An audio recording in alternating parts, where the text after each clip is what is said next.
again, you can go to bacteria, if you don't mind a really humble example, where they have numerous mechanisms for adding genetic material to them, in part because they have very spare genomes, typically, that are stripped down for other reasons. So, for example, bacteria can acquire genes by eating them, literally. I mean, by consuming them, ingesting them, I should say, from the rest of the environment and incorporating them into it. So, yes, if you want an example, that's an example. Okay, I think that's a classic example of the best they've got for evidence for evolution. But notice this gene already existed in some other organism. The bacteria ingested it and incorporated it. There are creatures in the sea that will eat poisonous animals and ingest their poison glands and put them into their own skin. Okay, there are numerous examples of that. That's not an example of evolution by adding by mutation causing increased genetic complexity. This is an animal ingesting the already complex information that another animal had. And I don't know if he saw the fallacy of his argument, but anybody else see that? That's a very fallacious argument. Thank you. Dr. Roman, this is for you. How do you account for the similarities between humans and apes? Well, I think, first of all, I would say that the differences between humans and apes are enormous, okay? The similarities are because we have similar duties to perform in life. We have to walk, move around, find our food, etc. I think any similarities between organisms of any kind could easily be characterized as evidence of a common designer. As I mentioned, Toyotas and Hondas have many similarities. So what? That proves they have is a design that works. You know, 4 wheels on the ground and a steering wheel and some mechanism, something to sit on. That's all the design is necessary to work. So I think if we look at similarities between humans and chimps and conclude there's a common designer, that's just as logical as concluding there's a common ancestor. I think even more logical that there must have been a designer. I would point out that there are 26 basic letters of the alphabet. We can go around the corner to the library here and find that probably every one of those books in there is built on that same code, 26 letters. If the dictionary has the same 26 letters as the Encyclopedia Volume S does, that doesn't prove one evolved from the other, or they both came from an explosion in a print shop. That proves that's the code with which you write English. So there are 20 amino acids. All animals have these 20 amino acids in the proteins. That doesn't prove any relationship. That's the code with which you make proteins. And it has to be that way, so the brown cow can eat the green grass and give the white milk and make the yellow butter, and I eat it and get the blonde hair. If it weren't for all similar proteins and similar amino acids, we could only digest and eat each other.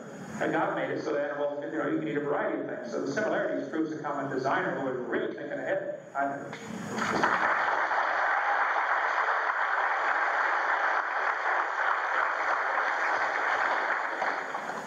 Well, I have nothing to say about those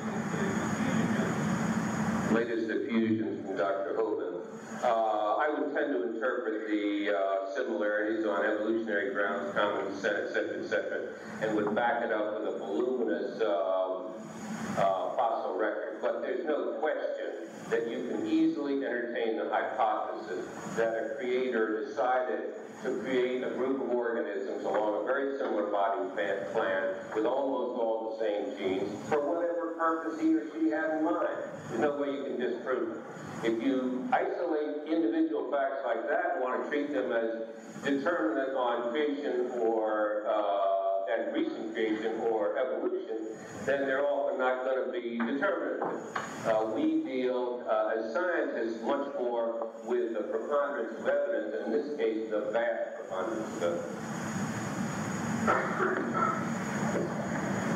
Okay, Dr. Chambers, why doesn't the geologic column appear anywhere in the world in the proper order? I don't know what that question means exactly. And I don't know what the right order means or anything, so I'm not going to beg out of that one.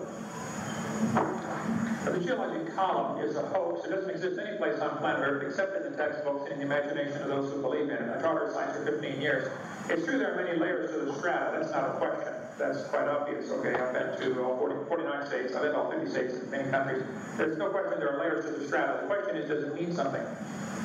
It could mean hydrologic sorting, that if you shake a jar of dirt with water in, it'll settle into layers in a few seconds. You go to the mall and buy those things with all the different colored sand in there, and flip it over, and it settles into layers in a flash. It just takes a few seconds. Hydrologic sorting is a well-known phenomenon, well studied, and you don't need to rely on evolution is an answer. I think the biblical flood, the year-long flood, is the best explanation for this.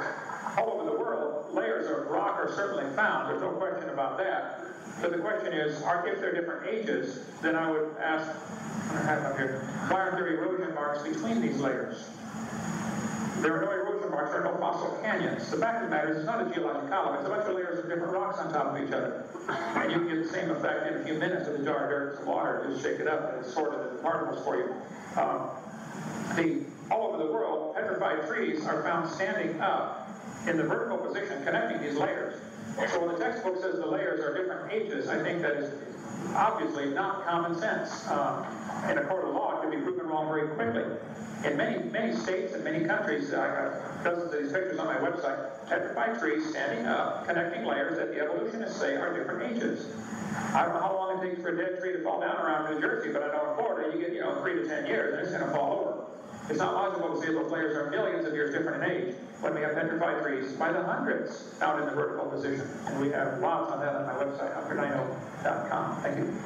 We have one last round we have one last round of questions. I find that I try to give direct answers to questions, and we get a whole essay on other topics and so on, and a whole set of new misrepresentations, including these fossil trees, which were explained 150 years ago and are well known. Go ahead. We have the one question for Dr. Hogan that goes along with the question that you just had, and then we have one other set of questions. Is that okay? I got all mine.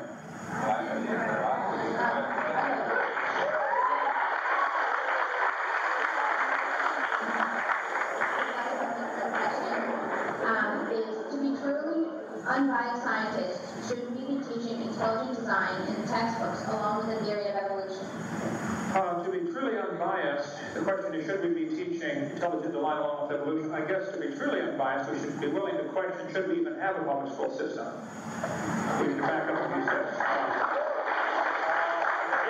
If we're going to have a public school system supported by the tax dollars, then should we get into origins at all? Because no matter what you talk about in origins, if you talk about creation or evolution or intelligent design or any other flavors in between, you're going to offend somebody. But it is not possible to discuss the subject of origins without getting somebody upset. So I would question, we probably shouldn't even have public schools, but if we have them, they shouldn't get into origins at all. I'm not one of those that advocates teaching creation in public schools. There are those who do, I understand. I am one of those who advocates we should teach science in science class, and we should not allow people to use lies to support their theory. If you believe we came from an ape, that's fine. Don't lie to the kids to tell them we've got evidence.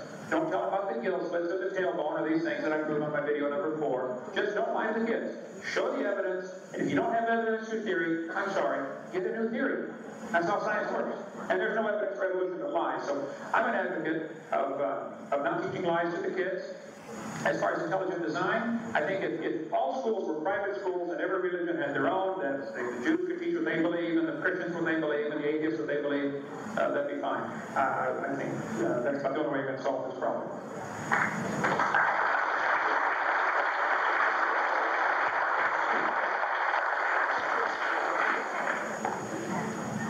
Again, I'm going to keep my comment very short. I hope we can get some short more questions to be done here. I've got a light to leave. And I don't know what to say about that. I mean, what was all that stuff? Should we have public schools? Well, he didn't quite answer the question. He said,